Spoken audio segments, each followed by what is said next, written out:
Bentornati sul canale di Anime dal Mondo, io sono Alex e oggi parliamo di teoria e tecnica. Sì, ma prima faccio una cosa.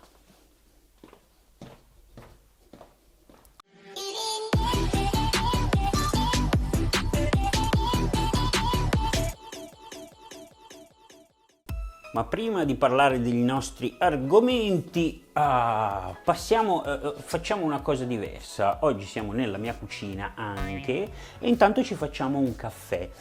Sì, perché l'argomento che voglio trattare oggi è proprio questo.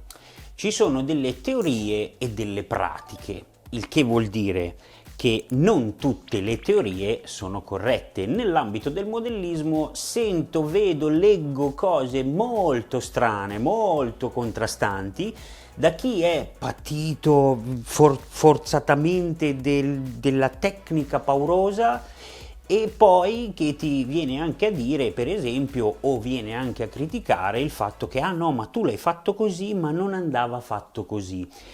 Per quello che mi riguarda, diciamo che non è propriamente così, o meglio, sapere la teoria è buona cosa, ma anche, diciamo così, metterla in pratica è poi tutt'altra cosa. Intanto ci facciamo il caffè perché vedo che si è scaldata la macchinetta.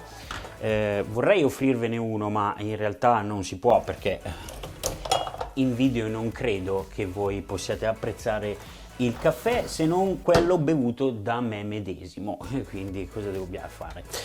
Allora, stavo dicendo che secondo me, scusate intanto il rumore della macchinetta, ma secondo me è il risultato finale che poi cambia tutto il modello che avete fatto. Perché cambia? Perché se voi usate una tecnica che conoscete benissimo e poi invece, che ne so, avete usato una tecnica fatta in un modo perché conoscete quella, ma in realtà c'è un modo migliore o peggiore, dipende, o più lungo rispetto a quello che dovete fare, secondo me il risultato finale è quello che conta nel modellismo, ripeto, nel modellismo. Poi ci sono tecniche che vanno sapute comunque dall'inizio per avere un buon risultato, ma se voi fate una cosa in un modo, vi riesce e quindi avete il risultato che volete, probabilmente avete fatto comunque in modo corretto e nessuno, ripeto, nessuno può dirvi se avete fatto bene o avete fatto male. Intanto io bevo il caffè, non so se a voi interessa, ma su questo argomento io vorrei che si scatenasse un po' questo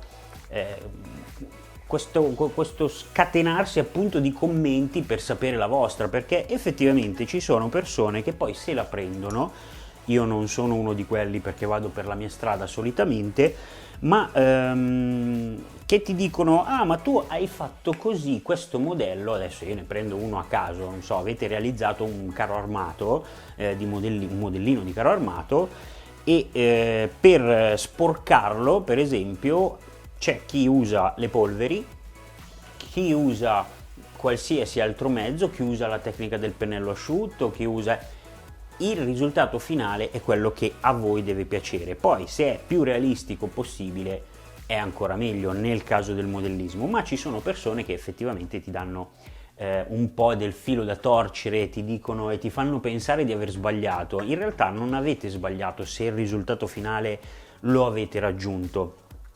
Il che vuol dire che non è propriamente corretto sapere per forza dei passaggi o la teoria. L'importante nel modellismo è raggiungere un po' l'obiettivo. È come se io potessi, che ne so, fare un vaso di fiori in un modo, per esempio scolpito, piuttosto che stampato in 3D, piuttosto che comprato già fatto, eccetera, e poi c'è magari qualcuno che prende un semplicissimo tappo, che ne so, del dentifricio, capovolto, lavorato e viene fuori lo stesso un bel vaso di fiori per i vostri modellini e per i vostri diorama. Quindi secondo me la teoria va bene, ma fino a un certo punto. Intanto io bevo il caffè perché giustamente siamo in questa location, mi bevo il caffè, altrimenti mi avreste dovuto vedere cucinare. Buono, buono, questo caffè è buono.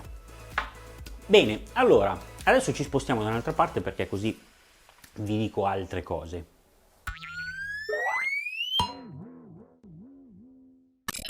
Quindi, ammesso e non concesso che tutti sono maestri, ma nessuno probabilmente ve lo dirà mai in faccia, perché ci sono ovviamente i leoni da tastiera e lo sappiamo, io direi che la teoria applicata al modellismo è una cosa piuttosto soggettiva, perché qualcuno potrebbe imparare una tecnica, metterla in pratica, continuare ad usarla e poi ottenere i modellini che più gli piacciono, quindi con la finitura che più gli piace, con quella che a lui sembra più realistica. A quello che è il leone da tastiera poi si aggiunge la questione del professionista. Nel modellismo ci sono tanti professionisti, perché c'è anche gente che campa solo di questo, anche solo di concorsi, non certamente noi in Italia, ma all'estero funziona anche così, ci sono anche quelli, ma in Italia sappiamo che chi fa artigianato è un po' sempre sottovalutato, anche se siamo la patria degli artigiani per quanto riguarda la manifattura, ma sappiamo benissimo che siamo molto sottovalutati rispetto all'estero. Detto ciò, direi che la teoria applicata al modellismo è solamente soggettiva. Ma vi dico così perché ci sono alcune persone, anche utenti che mi scrivono, che mi chiedono consigli, che mi chiedono se è venuto bene oppure male un modello che hanno fatto, mandandomi magari delle foto. E alle volte non è difficile dirvi che è bello o meno. Alle volte mi prendo un po' di quella remora perché dico, ok, il modellino magari mi piace, avrei cambiato quello e non vorrei che magari le persone prendessero i miei consigli come ah no, non hai fatto così, dovevi fare cos'ha. No, assolutamente, perché se il risultato finale vi piace, allora avete fatto comunque un buon lavoro. In qualsiasi caso, che usiate una tecnica, che ne usiate un'altra, che sappiate la teoria o meno, avete raggiunto il vostro risultato e quindi mi sembra anche giusto e corretto farvi magari notare dove potreste migliorare o cosa potreste fare sul modellino. Per esempio ci sono tanti modellini che mi arrivano via mail con le vostre foto e magari vedo il modellino di un'auto da rally nel fango, ma che la macchina effettivamente sembra appena uscita dalla carrozzeria. È ovvio che in ambito diorama non è bello da vedere, a meno che non sia una cosa che abbiate deciso voi, e io non posso assolutamente giudicare una cosa del genere perché non è possibile. Voi avete deciso che c'è una piattaforma o una base con del terriccio per questa macchina da rally e la macchina da rally per esempio è in fase di presentazione, per esempio la presentano a tutti, non so, all'ufficio stampa che deve farne una recensione, che deve scrivere gli articoli e quindi nel reale ci può anche stare, hanno posizionato lì la macchina appena uscita dalla carrozzeria, ma in un diorama da rally probabilmente la macchina dovrebbe essere completamente sporca se è nel fango. Quindi io vi do delle dritte, dei consigli, delle idee soprattutto per riuscire a fare i vostri modelli in maniera migliore e più verosimile possibile, data semplicemente la mia esperienza. Io non sono nato imparato, ho imparato tante cose nel corso degli anni, il modellismo lo faccio da circa 32-33 anni, quindi non mi ritengo un guru e non mi ritengo super bravo perché ogni giorno si impara qualcosa di nuovo, ma semplicemente posso darvi delle idee, dei consigli. Non vi dirò mai hai sbagliato a fare una cosa, dovevi farla in un altro modo, perché se siete arrivati a quel punto è perché ci siete riusciti. Quindi al di là della tecnica o della teoria è il risultato finale nel modellismo che va a inficiare un po' tutto il modello. Quindi facciamo un recap della cosa, in questo video un po' particolare, un po' diverso dal solito. Cosa vi volevo dire con questo video?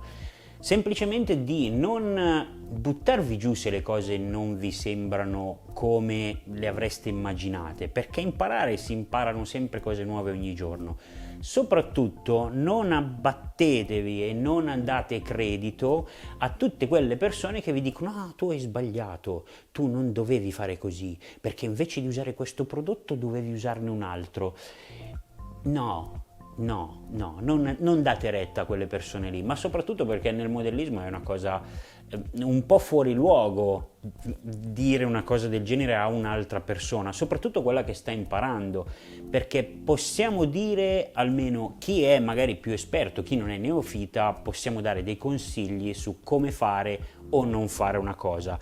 Nel mio canale ci sono tanti tutorial, vi faccio vedere ai neofiti, soprattutto rivolti pressoché ai neofiti, proprio per farvi capire che anche con poco si possono raggiungere dei risultati, e mi sembra una cosa buona, anche perché se cominciate questo percorso di modellismo e vi appassionate, allora è un discorso anche spendere magari un po' di più per il colore un po' più bello, per dei prodotti specifici, perché effettivamente dei risultati migliori si hanno. Ma mi sembra veramente stupido dire a un giovane, soprattutto che si affaccia a questo mondo, no, hai sbagliato, e ne ho visti tanti.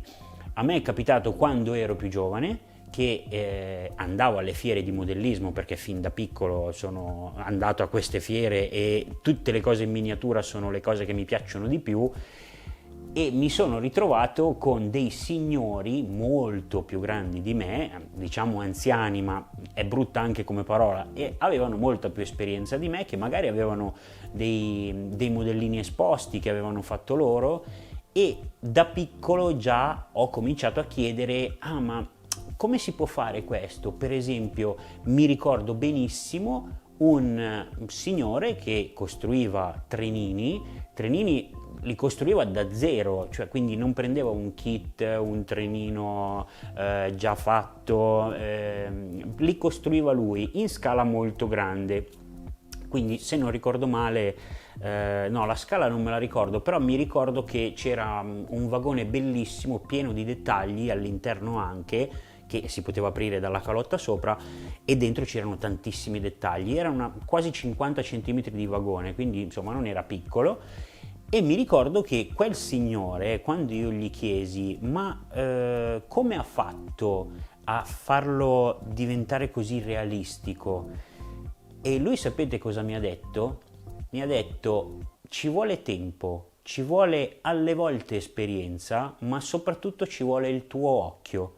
Quindi se il tuo occhio vede quello che gli piace, allora vuol dire che hai fatto un bel lavoro. Io questa cosa me la ricorderò sempre.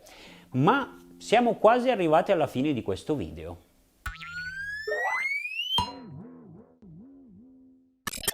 Bene, questo video è un po' particolare, così ho voluto cambiare un po', fare le cose diversamente. Spero vi sia piaciuto, ma soprattutto spero di aver scatenato il vostro interesse nel commentare qua sotto, perché effettivamente c'è da farlo, perché voglio sapere la vostra su come la pensate, soprattutto quelli che sono agli inizi, che magari vogliono così intraprendere questo mondo, non sanno a cosa vanno incontro, probabilmente non lo sapranno mai, ma col tempo magari si appassionano e quindi devono così capire da che parte andare con questo mondo, con questa filosofia del non l'hai fatto così, doveva essere fatto in un altro modo. Sì, esatto.